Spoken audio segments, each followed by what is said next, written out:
statue, Liberty started shaking her fist, and the eagle will fly, and it's gonna be here. I brought to you courtesy of the red, white, and blue. It's time for Veterans Issues, the show that brings you information about veterans, military, and their family. Now here's your host, Ken Robbins. Welcome to Veterans Issues. Hadn't seen you in a while. We are brought to you by the Red, White, and Blue. We appreciate you tuning in this week.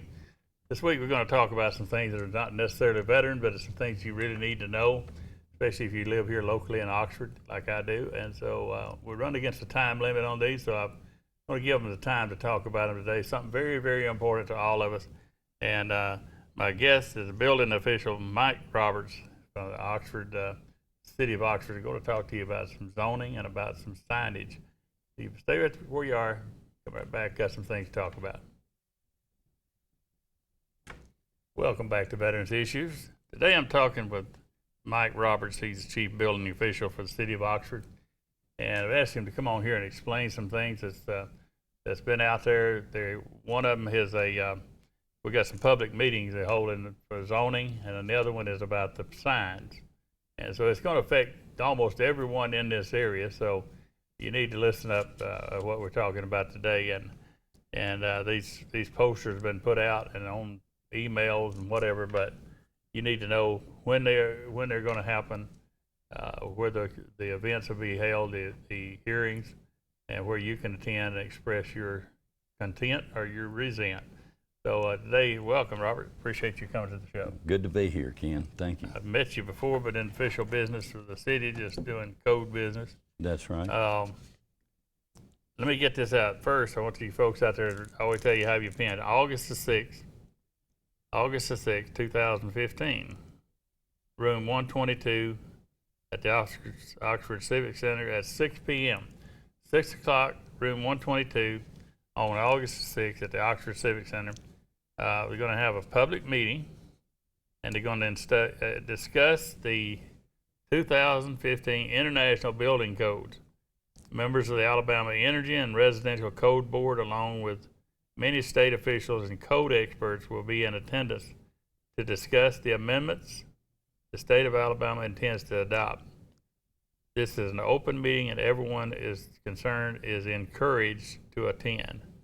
And I've got the phone number to call there would be 256-831-9685. Now, I did not read this or discuss it, but something caught my eyes. I was reading it. This is laws that the state intends to impose. They do.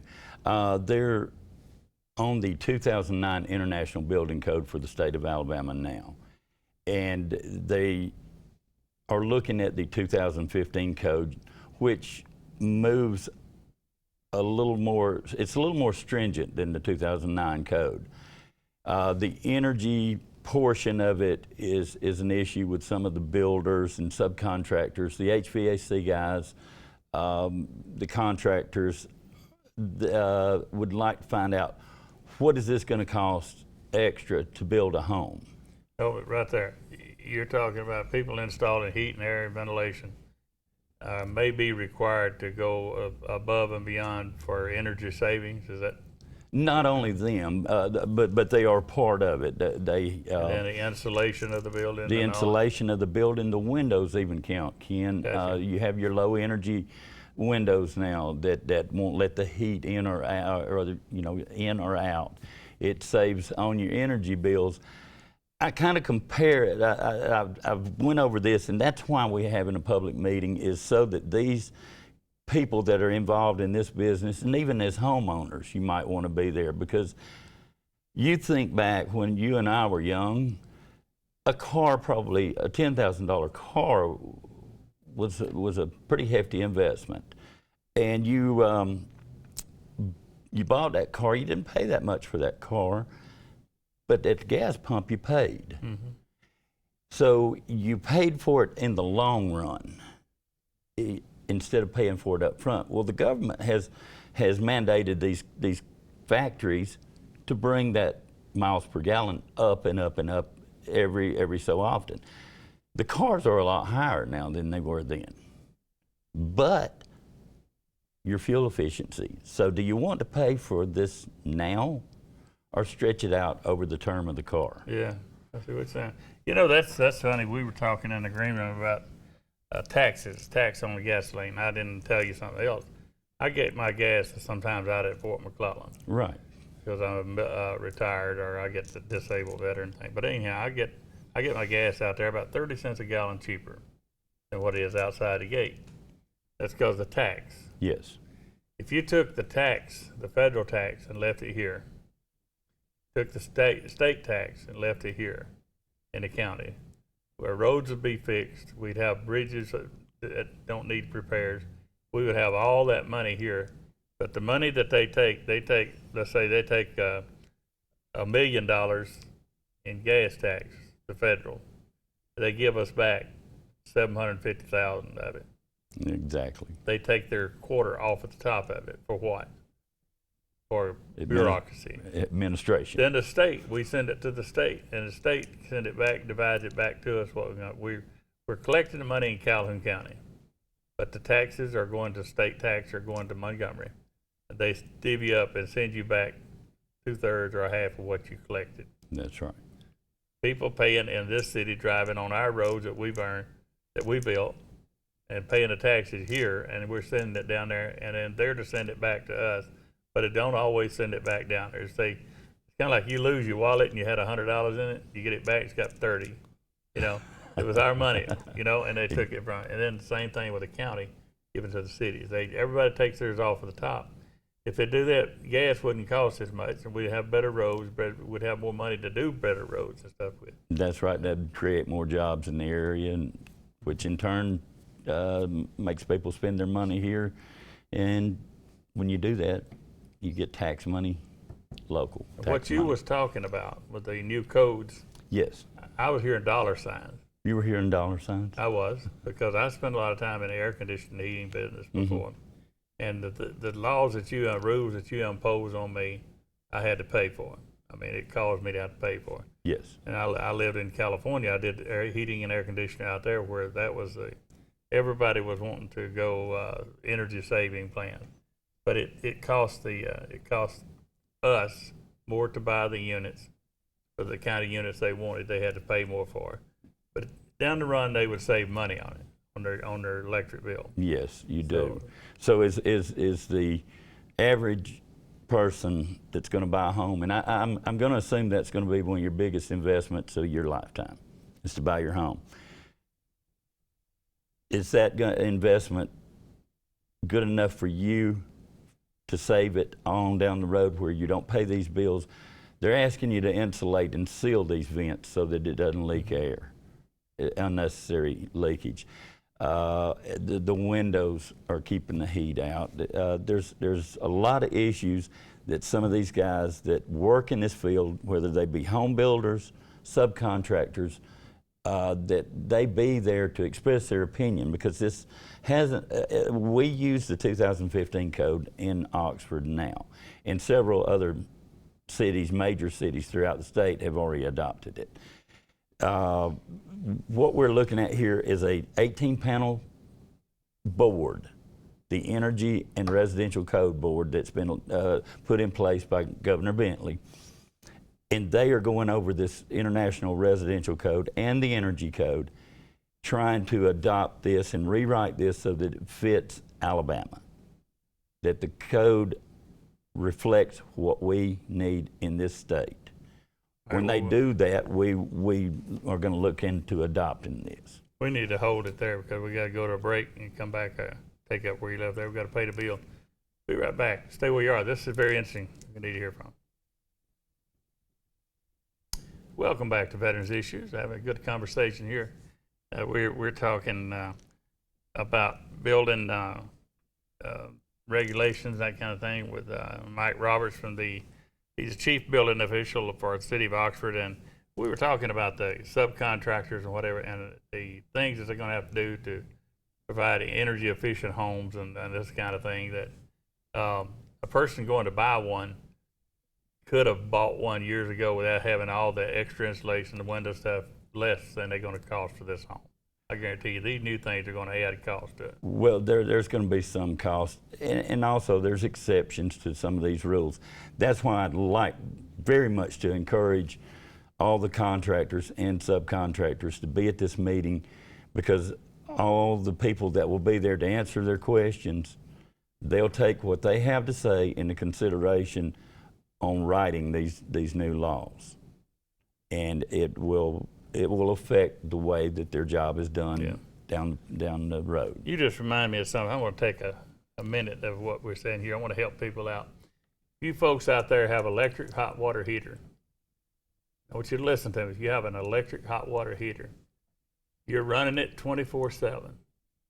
You're only using it 3 to 4 hours a day for showering and the washer and dryer, the washer and your dishwasher. 5,200 watts. If you looked around your ceiling, you saw 5,100 light bulbs burning. 52 light bulbs in your ceiling burning. It would scare you to death. But when you leave home, they're still burning. When you go on vacation, they're still burning. I ran an ad here in 1982 that I would pay your light bill for a month if you did what I told you to, and if I didn't cut your power bill in half, I'd pay your power bill. I never paid a power bill. All you got to do is find that breaker in your closet or whatever. Find that breaker, put a piece of white tape or something where you can find it easily. All the kids can find it. Cut it off. Turn your hot water heater off. 30 minutes before you get ready to take a shower, somebody turns it on. The last one out turns it back off. And on until the next day, you'll never miss it, and your power bill will be one half of what you're paying right now, I promise, if you got electric hot water heater. Other ways they can do that, Ken, and I challenge. they can do it on this today. What? They can adjust anything in their home on these phones these days. How about that? It's amazing, and you're right. The hot water heater can also be put on a timer. Yeah. If you're set up that this is the time we take showers, then you can set that timer for that. Yeah, I used to go out to the houses and I'd either put them on a timer or I'd put show where the breaker is. That Yes. didn't cost anything. That's right. Just a visit. And then there was other times I would run a wire and then put the off switch closer to them, maybe in the dining room behind something, where they didn't have to go out in the utility room to do it. And it reminds them of it if they see it. Absolutely. And it's just very simple. And especially if I'm on vacation and did I leave my hot water heater? I could just hear that thing bubbling and 52 light bulbs burning in my house. That's If a people lot of just light think bulbs. about that. Well, and you say 52 light bulbs at 100 watts. That is another part of the energy code that's going to be very efficient, is going to be the LED lighting. Mm-hmm. The efficient lighting is going to have to be. Now, they're looking at requiring that you have 50 to 75% efficient lighting. That, to me, is going to cut the power bill down also, because you're looking at a whole lot of difference in what it takes to run an LED bulb as opposed to an incandescent. All right, I don't want to use up all the time on that one. We got another. We do. We got another hearing, and this hearing is this reason when you need to have a pen on the first day of September. The first day of September at 5:30. This is going to be at the City Hall in Oxford, there off of Hamrick Drive, 145 Hamrick Drive East. At the City Hall, I guess that's going to be in the council chambers. And this is about signage and zoning. It's going to cover a lot of things. So I don't know anybody in the city of Oxford surrounding that's not going to be affected by that one way or the other. You're right. So I want you to tell what you're going to do. I got some questions for you, buddy. We are looking at the ordinance. The planning board is actually in charge of this at this point. They are going through and writing a rough sketch, a draft of what a lot of the other cities, we've taken other cities and used a little bit of what they've done and what's been effective. Yeah. But we decided at one point that this is going to affect so many people that we felt that the merchants and also the citizens of Oxford need to come in and express their opinion, let us know what do they want this city to look like in 10 years or in a few years. And signage is a big part of it. If you just ride through and look at all the signs, it's amazing what you'll see if you pay attention.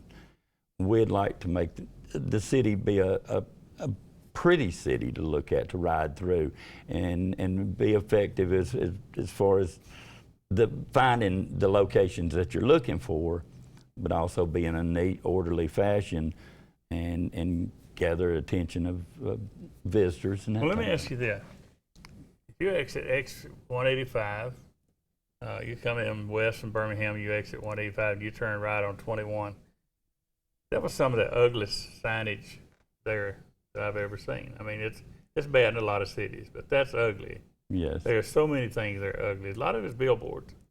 A lot of it are the signs. I know in the past, the city of Anderson had the CDBG, and they had a problem with Western Sizzling sign over years ago and stuff, and they've lowered this. In that area there, you can only put certain signs. Right.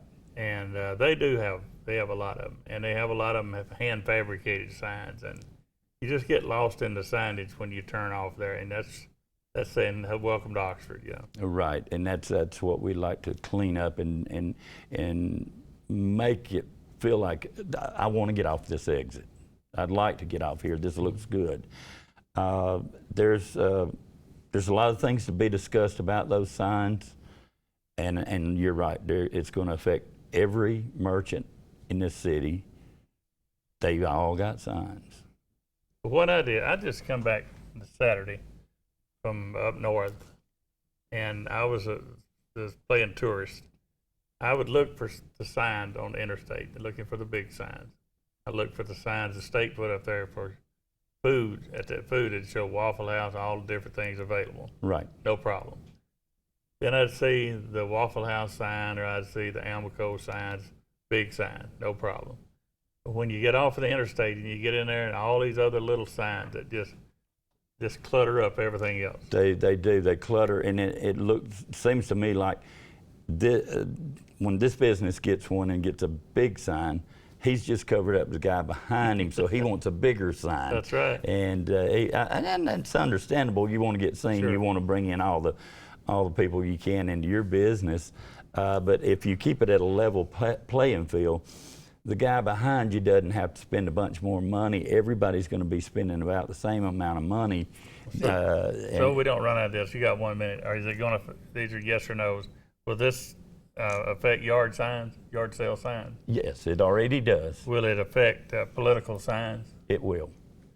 Will it affect the real estate signs? It affects those. So all signs will be. Everybody's going to have. Those type signs you're talking about are normally on the right of way.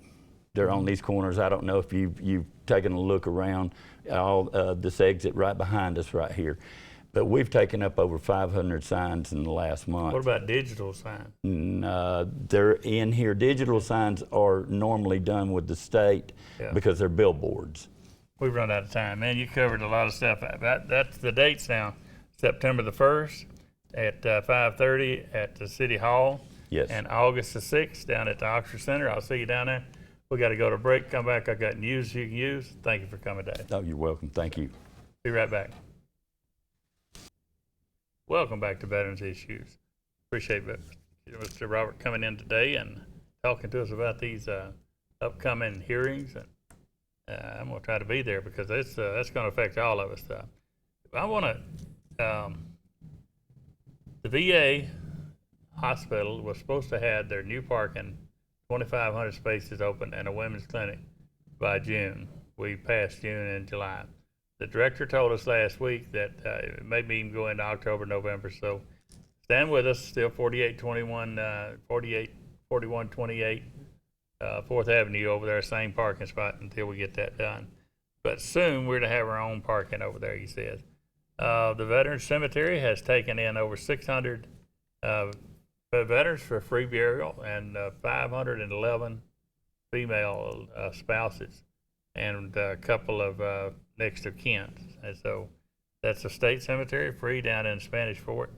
If you're interested in that, get in touch with me and I'll tell you.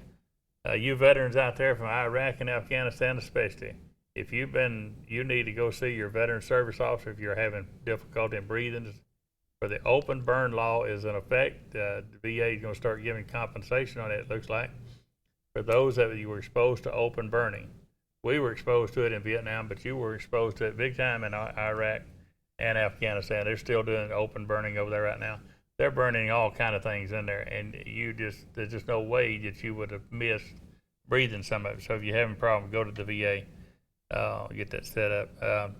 Still need some van drivers for the VA, DAV van down there, and I want you to get that law enforcement tag. Man, that thing is going to help us build these memorials. It's here.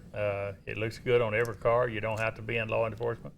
So what that tag does, it says to the people looking at it, especially law enforcement, that you respect those that have fallen in the line of duty, and that's what that law enforcement tag. When you go get your tag, just tell them you want to look at the law enforcement tag, and it'll go with your car because it's got all the colors that's in there for your car.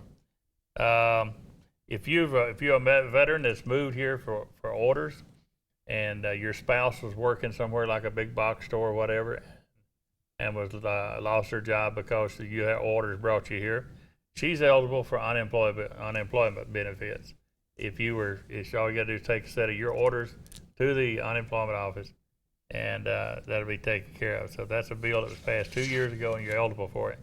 I want to remind you of what I do every week. That Senate Bill 502 that Gerald Dial introduced and Dale Marsh supports is an unearmarking bill. You're going to hear it again. It's going to come up again. Unearmarking. There's several agencies that are earmarked funds, like the Education Trust Fund is earmarked. The Veterans Assistance Fund that I deal with is earmarked. And so they want all these unearmarked so they can get their hands on that money and put it in the general fund. We, the Department of Veterans Affairs, would then be fighting for funds to take care of the veterans of Alabama, and we'd be fighting Medicaid and the prison system, the two main agencies that Robert Bentley is protected. So when we talk about unearmarking, you stopped it. You stopped it by those phone calls you made. We're going to have to get the soldiers on the ground and do that again. So you'll hear me talking about that earmarking legislation. We're going to have to stop that again, because if we don't, we could put 704 veterans out of the nursing home on the street. We could close down their only state cemetery we got because we would not have funds to run that. So you're going to hear me talk about that a lot. And if you got any questions about it, contact me on Facebook. I'll let you know. I show you the law. I put it on Facebook, and I'll put it up there again to show you what the law is. It's not my, it's what it really is. And this week's salute goes out to all those serving on active duty and their spouses that are waiting for them to return safely. See you next week here on Veterans Issues. Salute.